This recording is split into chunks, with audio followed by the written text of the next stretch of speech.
I see you got some tea there. Yes, I do. I'm gonna have to tax you for that. No!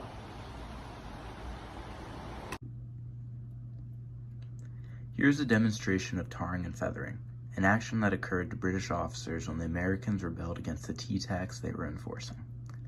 Let this s'more represent the British officer. The Americans would first strip the officer of his clothes.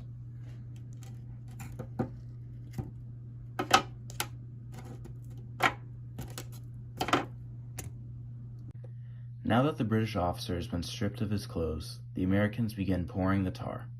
The tar was 160 degrees Fahrenheit in most cases, but in more severe cases was upwards of 250 degrees Fahrenheit.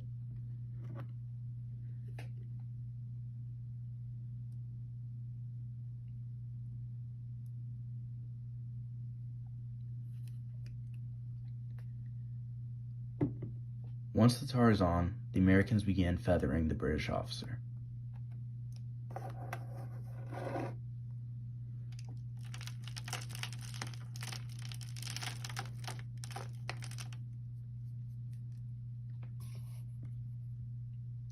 Tarring and feathering proves that the revolution was radical, because it first demonstrates societal change, where the Americans rebelled against the tea tax, and this contributed to the Boston Tea Party, which will be mentioned later on your journey through the museum.